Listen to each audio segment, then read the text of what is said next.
Hello everyone. Geomorphology की series को आगे कंटिन्यू करते हुए आज हम पढ़ेंगे प्लेट टेक्टोनिक थ्योरी के बारे में। तो जियोमॉर्फोलॉजी का ये one of the most important topic है आपके एग्जामिनेशन पॉइंट ऑफ व्यू से।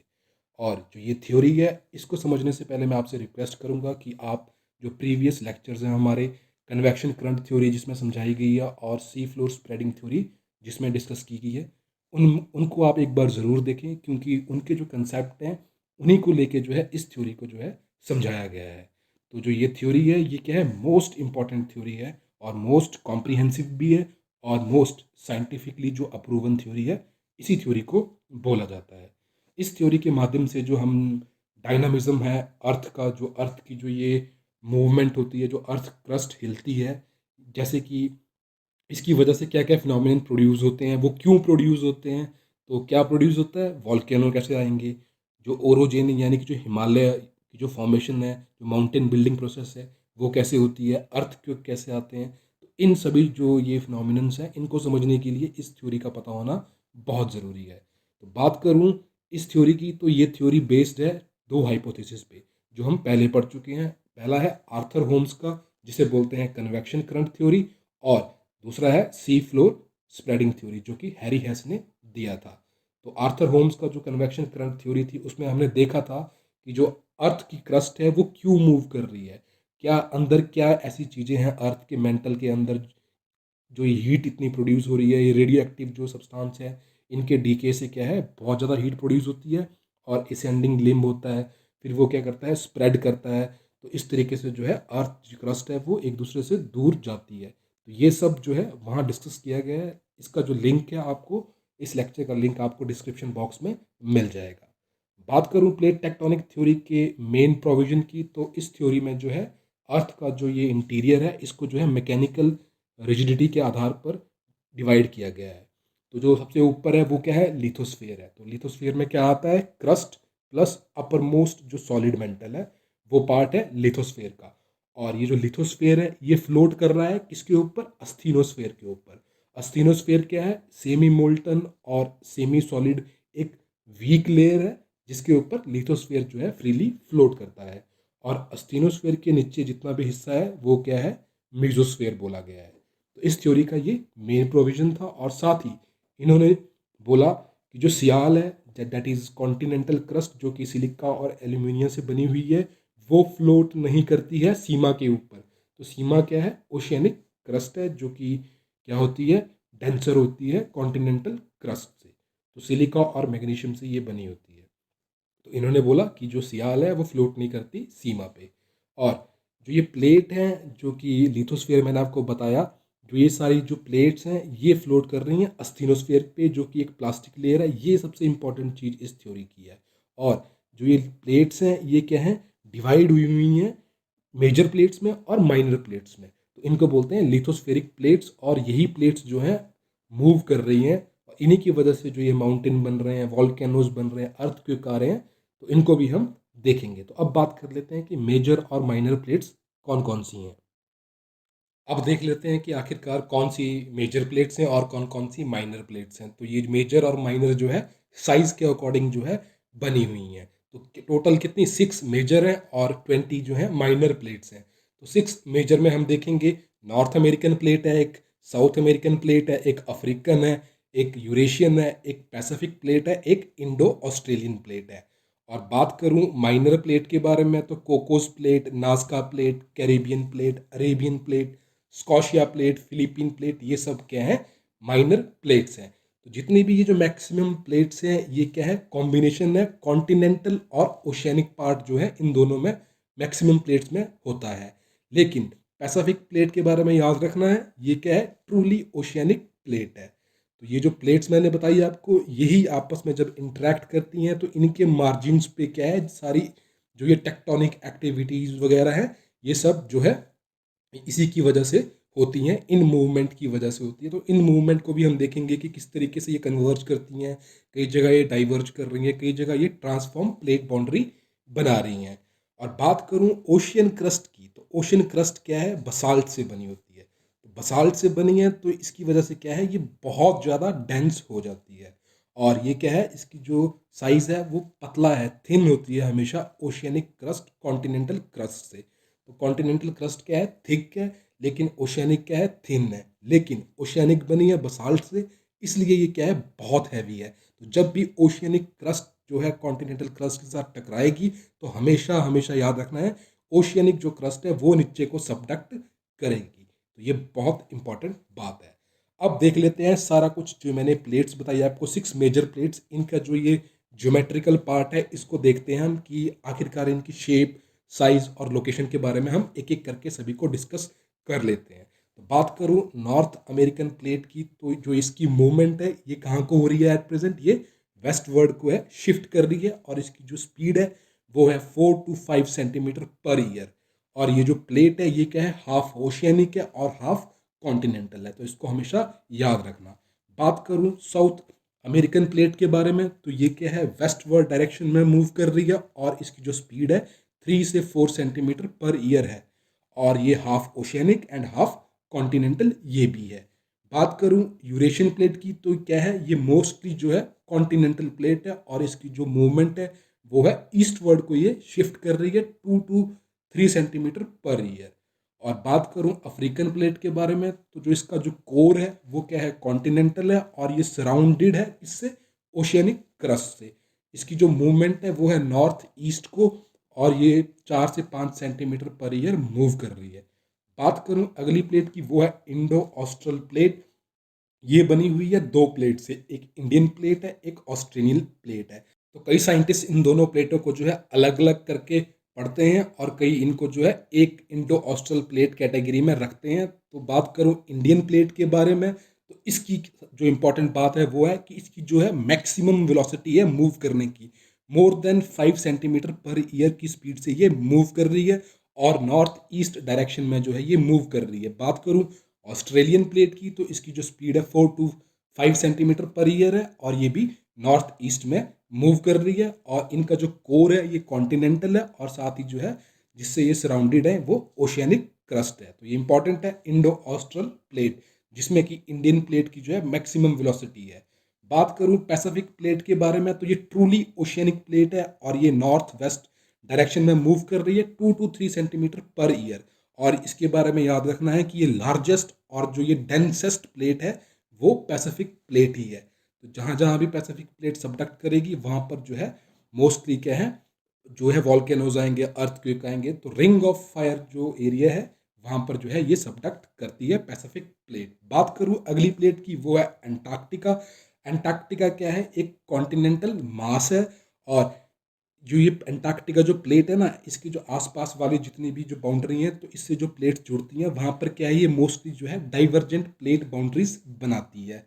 और इसकी जो कोर है वो कॉन्टिनेंटल है, और सराउंडेड बाई ओशियनिक क्रस्ट। तो ये इंपॉर्टेंट है अंटार्कटिका प्लेट, ठीक है। यहाँ पर हमें मोस्टली जो इसकी बाउंड्री पे हमेशा डाइवर्जेंट प्लेट बाउंड्री देखने को मिलती है।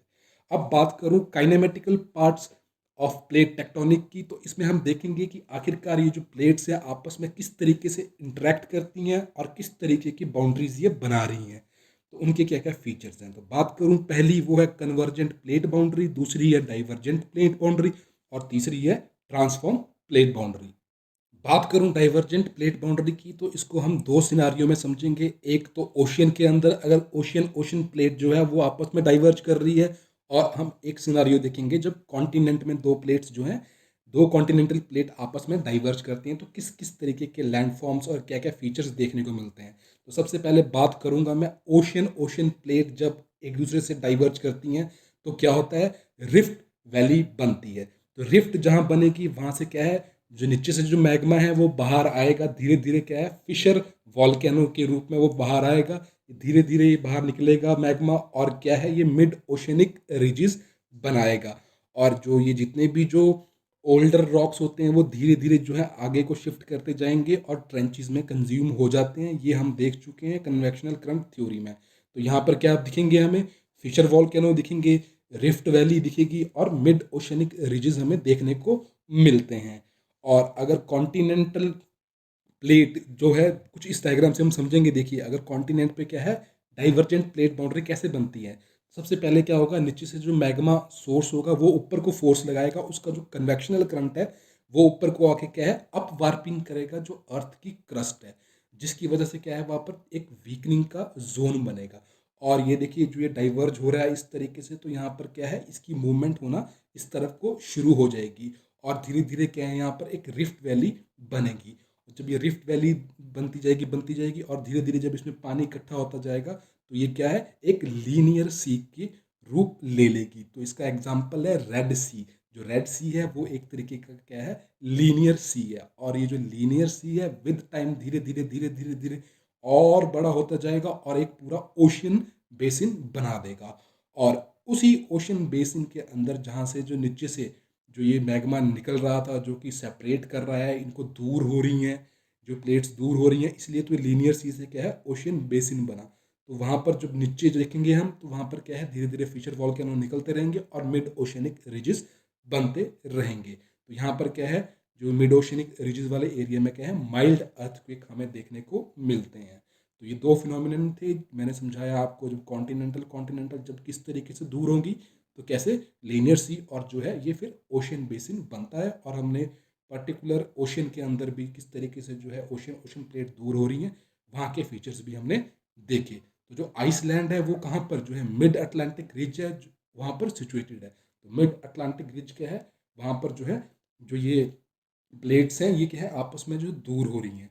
तो इसलिए जो आइसलैंड है वहाँ पर क्या है, हमें हॉट वाटर स्प्रिंग्स हो गए, गीजर्स वगैरह हो गए, ये बहुत ज़्यादा देखने को मिलते हैं, क्योंकि जो नीचे से जो हीट निकल रही है वो इस चीज़ की फॉर्मेशन में हेल्प करती है। बात करूं अगली प्लेट बाउंड्री की, तो वो है कन्वर्जेंट प्लेट बाउंड्री। तो कन्वर्जेंट प्लेट बाउंड्री तीन तरीके की हो सकती हैं, या तो ओशियनिक प्लेट जो है कॉन्टिनेंटल के साथ कन्वर्ज कर रही है, या तो ओशियनिक ओशियनिक आपस में कन्वर्ज कर रही है, या तो फिर कॉन्टिनेंटल कॉन्टिनेंटल जो है आपस में कन्वर्ज कर रही है। तो पहले बात करते हैं ओशियनिक जब कॉन्टिनेंटल के साथ कन्वर्ज करेगी। तो जब भी ओशियनिक कॉन्टिनेंटल के साथ कन्वर्ज करेगी तो मैंने आपको बताया कि जो ओशियनिक प्लेट है वो बहुत डेंस होती है, वो हमेशा सबडक्ट करेगी। जब वो सबडक्ट करेगी तो वो क्या बनाएगी, ट्रेंचेस बनाएगी। जब ट्रेंचेस बनाएगी तो साथ में क्या है, वो पानी भी लेके जाती होती है। तो जिसकी वजह से क्या है, यहाँ पर ट्रेंचेस में क्या है, वो पानी जब नीचे नीचे जाता रहेगा तो क्या है, वहाँ पर वो स्टीम बनेगा और साथ ही जो ये ओशनिक क्रस्ट है इसकी रॉक्स जो है वो पिघल जाएंगी। तो रॉक्स पिघली होंगी, स्टीम बना होगा, हाई प्रेशर होगा, तो वो क्या है, ऊपर बाहर निकलने की कोशिश करता है। तो इसी फॉर्म में वो क्या है, ऊपर प्रेशर लगाता है कॉन्टिनेंटल क्रस्ट पे। तो कॉन्टिनेंटल क्रस्ट पे हमें क्या है, क्या देखने को मिलता है, वॉल्केनिक पीक्स बनती होती हैं।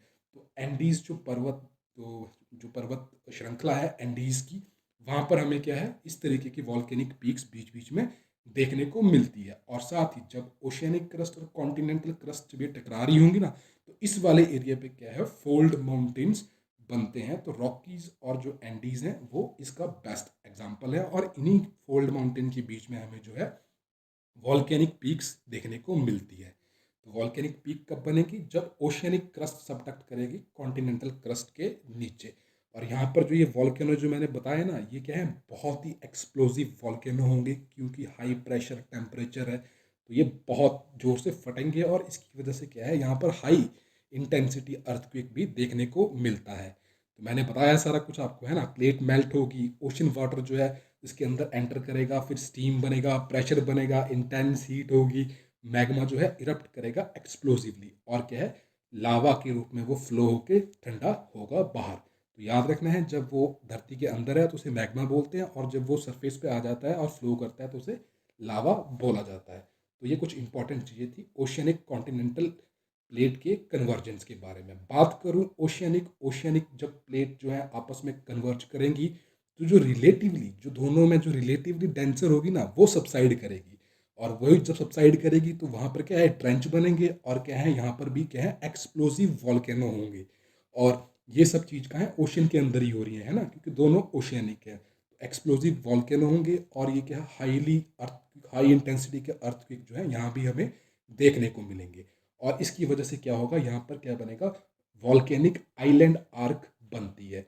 जैसे कि एग्जाम्पल के तौर पे जो इल्यूशियन आइलैंड्स हैं अलास्का के, वो ऐसे ही बने हैं। ठीक है।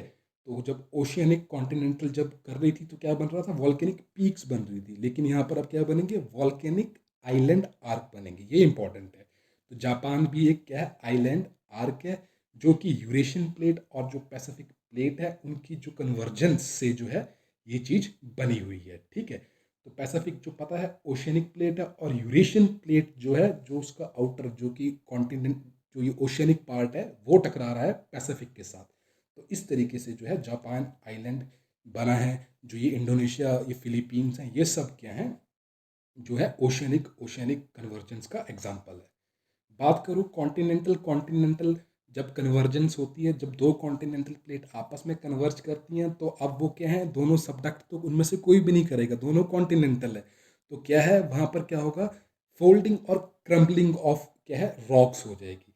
जब इनके बीच में कोलिजन होगा तो ये फोल्डिंग और जो क्रम्बलिंग ऑफ रॉक्स होगी, उसकी वजह से क्या है, जो ये पहाड़, जो हिमालय वगैरह की जो फॉर्मेशन है वो इसी के थ्रू हुई है। और यहाँ पर आपको याद रखना है कि यहाँ पर कोई भी वॉल्केनो नहीं होगा, क्योंकि वॉल्केनो बनने के लिए जो है हाई प्रेशर चाहिए होता है, उसके लिए पानी चाहिए, तो पानी तो है ही नहीं। कॉन्टिनेंटल कॉन्टिनेंटल टकरा रही हैं आपस में, तो हाई इंटेंसिटी अर्थक्वेक देखने को मिलेंगे। और यहाँ पर क्या है, क्रम्बलिंग एंड फोल्डिंग ऑफ जो रॉक्स हैं वो हमें देखने को मिलेगी। फोल्डिंग फॉल्टिंग वगैरह सब, जो रॉक्स का जो यहाँ पर टकराने की वजह से रॉक क्या है आपस में टूटेंगी, है ना, फॉल्टिंग वगैरह, ये सब जो है कॉन्टिनेंटल कॉन्टिनेंटल जब प्लेट है टकराती हैं तब हमें देखने को मिलता है। तो वॉल्केनो यहाँ नहीं होता। बात करूं ट्रांसफॉर्म प्लेट बाउंड्री की, तो यहाँ क्या है, दो प्लेट्स जो हैं आपस में जो है स्लाइड करती हुई मूव करती होती हैं। तो जहाँ पर ये स्लाइड कर रही होती हैं जिस जोन में, उसे बोलते हैं फॉल्ट लाइन। और यहाँ पर क्या है, रॉक्स की क्या है, रप्चरिंग और फ्रैक्चरिंग इसी एरिया में होती होती है, जिसकी वजह से क्या है, हाई इंटेंसिटी के जो है अर्थ क्यों आते हैं, क्योंकि जो ये फ्रिक्शन है ना इन दोनों के बीच में, ये बहुत ज़्यादा होता है। तो ये याद रखना है आपने, हाई इंटेंसिटी अर्थक्वेक हमें यहाँ देखने को मिलते हैं। और इसका जो बेस्ट एग्जांपल है वो है जब नॉर्थ अमेरिका प्लेट और जो पैसिफिक प्लेट है, जब ये मूव कर रही होती हैं ऊपर नीचे, तो इनके बीच में जो है सैन एंड्रियास फॉल्ट जो बना है वो इसी फॉल्ट लाइन में बना हुआ है। तो ये है ट्रांसफॉर्म प्लेट बाउंड्री के फीचर्स। अब बात करूं इस थ्योरी को जो है साइंटिफिकली प्रूव करने के लिए क्या क्या एविडेंसेस दिए गए। तो एक जो था डीप ड्रिलिंग प्रोजेक्ट है, जिसे बोला जाता है ग्लोमर चैलेंजर। तो ग्लोमर चैलेंजर एक शिप है जो कि जिसने डीप ड्रिलिंग प्रोजेक्ट स्टार्ट किए। और इसने क्या है, जो ये रॉक्स की स्टडी की, तो उन्होंने देखा कि जो मिड ओशियनिक रिज है उसकी जो पास वाली रॉक्स हैं ये काफ़ी नई रॉक्स हैं, क्योंकि ये नीचे से जो आ रहा था मैग्मा उसी से बन रही थी। और जिससे इस मिड ओशियनिक रिज से जितना दूर जा रहे थे, तो वहाँ पर इनको क्या है, ओल्डर रॉक्स मिल रही थी। और जो भी हमारे जो एविडेंसेस थे, जो हमने कन्वेक्शनल करंट थ्योरी को, सी फ्लोर स्प्रेडिंग थ्योरी को समझाने में यूज़ किए थे, सेम जो एविडेंस हैं वो यहाँ पर भी अप्लाई होते हैं। तो आपने अगर वो लेक्चर देख लिया है तो आपको उनको भी आप यहाँ लिख सकते हैं। और सबसे इम्पॉर्टेंट जो इसका एविडेंस है वो है हॉट स्पॉट जो है उसका कंसेप्ट। इसको हम इंट्राप्लेट वॉल्केनिज्म भी बोलते हैं। तो हॉटस्पॉट बहुत इंपॉर्टेंट है। तो इसको मैंने जब वॉल्केनो का लेक्चर लिया था, मैंने वहाँ भी इसको डिटेल में कवर किया हुआ है। लेकिन मैं यहाँ भी आपको एक इसका ब्रीफ आइडिया दे देता हूँ कि बेसिकली हॉटस्पॉट क्या होता है। हॉटस्पॉट में क्या है, एक फिक्स्ड सोर्स ऑफ मैग्मा नीचे जो है वो प्रेजेंट होता है, और ऊपर जो है प्लेट जो है मूव करती रहती है। तो जैसे जैसे प्लेट उस मैग्मा के जो सोर्स के पास आएगी, तो वहाँ पर क्या है, एक वॉल्केनिक पीक जो है बन जाएगी, छोटी छोटी पीक्स बनती रहती हैं। तो जैसे जैसे प्लेट आगे मूव करती रहेंगी वो पीक्स बनती जाएंगी, लेकिन जो मैग्मा सोर्स है वो फिक्स है। तो इसलिए जो है इंट्रा प्लेट वॉल्केनिज्म इसे बोला जाता है। और जितने भी जो हमारे ये हवाई आइलैंड्स हैं, ये जो है हॉटस्पॉट की वजह से ही बने हैं। और हॉटस्पॉट के एक और एग्जांपल है जो हमारा डेक्कन ट्रैप है। जो दक्कन में जितने भी जो ट्रैप्स देखने को मिलते हैं हमें, वो सारे कब बने थे, जब जो हमारी प्लेट थी, इंडियन प्लेट जो थी, रीयूनियन जो हॉटस्पॉट है उसके ऊपर से गई थी।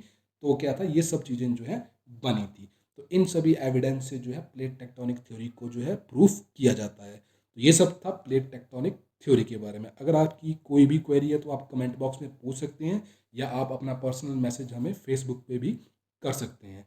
फिलहाल के लिए इतना ही।